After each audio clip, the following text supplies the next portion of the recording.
Let's talk about one of the wildest stories to come out of the NFL draft. Jeff Ulrich, the Atlanta Falcons defensive coordinator, and his son Jax prank calling Shedeur Sanders during the second round of the draft. This story blew up online, so let's break down the details, and I'll give you my thoughts on it. Here's what went down. Jax, who's an Ole Miss student, was at home when he found Jeff's iPad. Now, according to the Falcons, the iPad was left open, and Jax ended up discovering Shedeur Sanders' exclusive draft phone number. Shedeur had gotten a brand new phone just for the draft and had emailed all 32 NFL teams with that number. Jax writes it down, and when the Saints pick came up at number 40, his buddy calls Shedeur using that number. They prank him with this. "Hey, this is Mickey Loomis from the New Orleans Saints. Are you tired of waiting?" Shedeur responds with, "Yeah, let's get it." And then the guy says, "Well, you're going to keep waiting," and hangs up. Classic prank, right? Naturally, this blew up. Oh, Shedeur Sanders got prank called by the son of an NFL coach. And it didn't look good for the Falcons, especially when you consider that Shedeur's dad is Deion Sanders, who's a legend in their Ring of Honor. Not a great look for Atlanta, to say the least. The Falcons released a statement sort of explaining how it happened and saying they'd investigate the incident to make sure it doesn't happen again. But come on, is there really an investigation needed here? Sometimes things happen and the reaction is way over the top. Take my hometown, for example. One year, during the 4th of July parade, someone threw a piece of candy and hit someone in the eye. Guess what? That ended candy being thrown for the rest of the parade. Was that the right reaction? Absolutely not. So no, I don't think the Falcons need to launch some grand investigation here. The investigation should just be, hey coaches, don't leave your iPads around. Simple as that. Now I'm also a little confused about how Jax even got the phone number. The story says he found it on an open iPad, but was the iPad unlocked? Was it just sitting there? And Jax knew exactly where to look? Or did he plan this out ahead of time? Honestly, it feels a bit sketchy that the iPad was just lying around unlocked with an email containing Shedeur's draft phone number right there. My guess is Jeff was a little too relaxed with his iPad security and just handed it to Jax without thinking. In the end, here's my take. Obviously, what happened wasn't ideal, but let's not pretend like the Ulrich family should be locked up for this. Some people are blowing this way out of proportion, like they should be sent to a prison in El Salvador or something. I'm joking about the El Salvador part, but you get the point. It's a silly prank that's been blown up into something much bigger than it needs to be. Let's all just chill a little bit. Matthew Berry came out and said something pretty wild. He claimed that the entire Ulrich family should be held responsible for this incident. Now, I don't know if Jax's younger siblings are boys or girls, but let's be real. They shouldn't be blamed for this. It's a little extreme to say the whole family is at fault. Now, as for my take on this whole thing, I think it's getting way more attention than it deserves, mainly because it's Shedeur Sanders involved. Let's be honest, if this was any other prospect, would it be blowing up like this? Probably not. Is it a huge deal? Not at all. Was it rude and a bit messed up? Sure. Should Jax be punished by his dad? Absolutely. I know he's 21, but when you pull something like this, you've got to deal with the consequences. Jax made a mistake, not just in accidentally calling Shedeur, but in even thinking this was a good idea in the first place. And honestly, that tells you a lot about his character. That's going to stick with him, especially when he goes to job interviews. People are going to remember him as the guy who prank called Shedeur Sanders. It's going to be hard to shake that reputation. As for punishment, I don't think it should be some huge thing. The Falcons already look bad enough. It's not a good look when an NFL coach's son has such easy access to an iPad, and the whole thing is a bad reflection on the organization. But this isn't some 2000s drama where you can just hack into someone's device by guessing their password.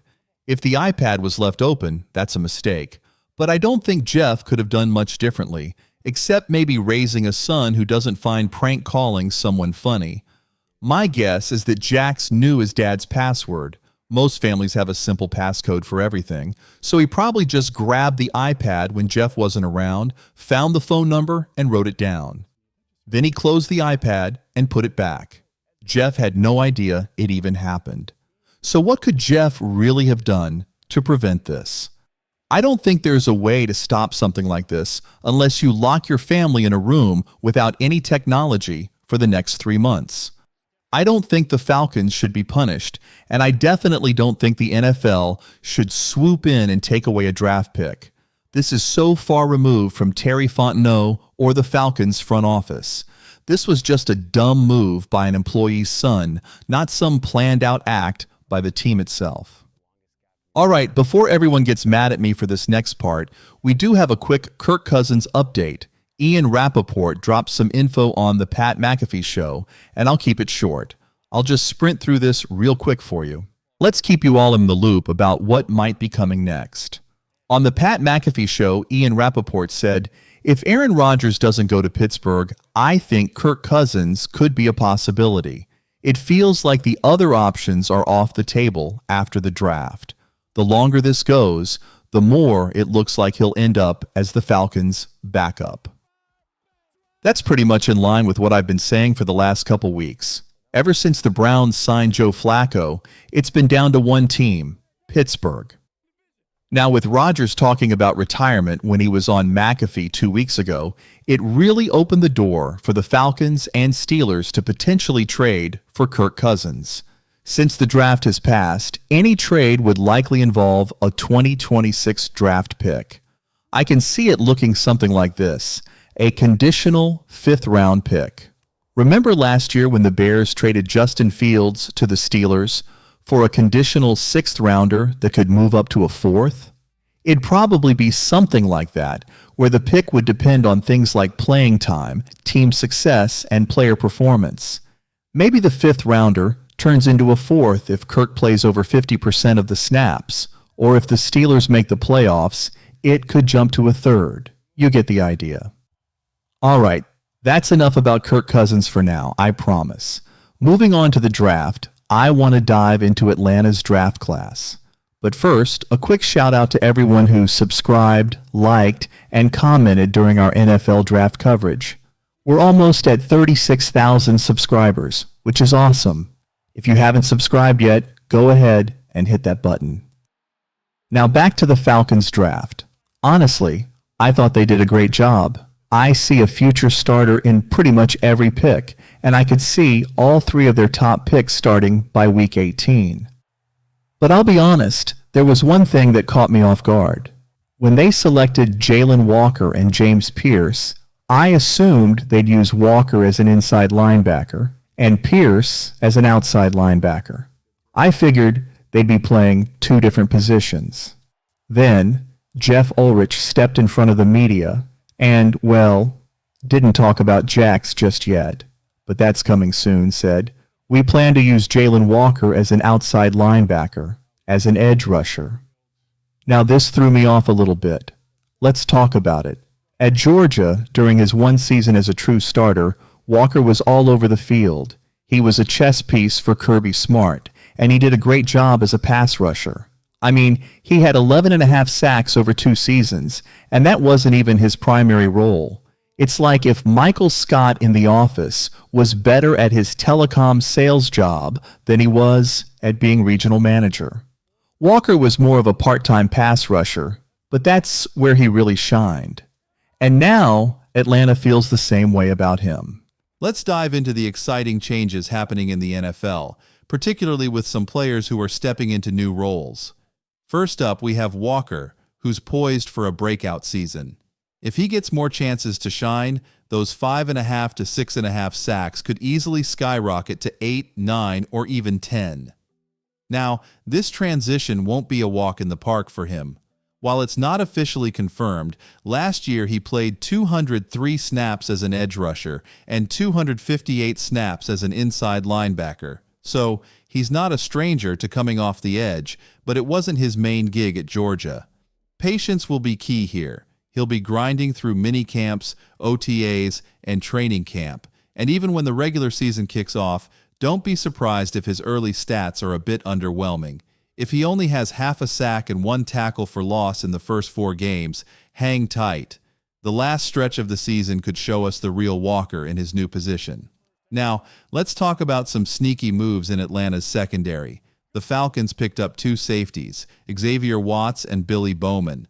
I don't expect Watts to be handed a starting spot right off the bat. He'll need to earn it during training camp. That's the reality for many rookies, especially when you have other players who are more established. Bowman, on the other hand, is making a significant shift. He played primarily as a free safety at Oklahoma, racking up 397 snaps, but now they're planning to move him to the nickel position. This is a big change, especially since he had the least experience in that role last year. The Falcons already have solid safeties in Bates, Fuller, and Helms, so it's a bit puzzling why they doubled down on safety. But it seems they don't see Bowman as just a safety.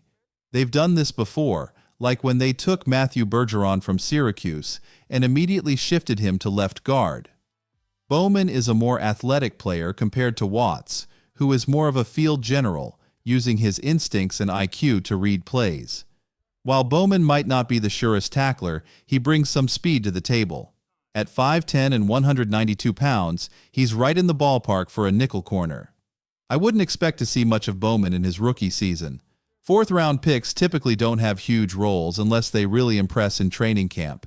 He'll be competing with Alfred and Phillips for that nickel spot, and I'd guess he'll finish third in that race. That's perfectly fine, though.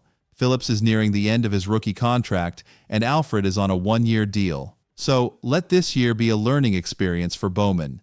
If he puts in the work, he could be in a great position to step up as the starting nickel corner next year. Now I want to hear from you. What was your favorite pick from the Falcons? Think about the value of where they found that player. For me, I'd rank it like this. Number 1 is Walker, number 2 is Watts, since he was a late third-round pick, and number 3 is James Pierce, who I do like, but comes with a hefty investment. To wrap up today's episode, I want to give a shout-out to some folks who sent in super chats during our live show over the NFL Draft weekend. Thanks for your support, and today's viewer shout-out goes to Invest Guy. Give me some good stocks to invest in. 2 claps for you. 1, 2. Catch you all later.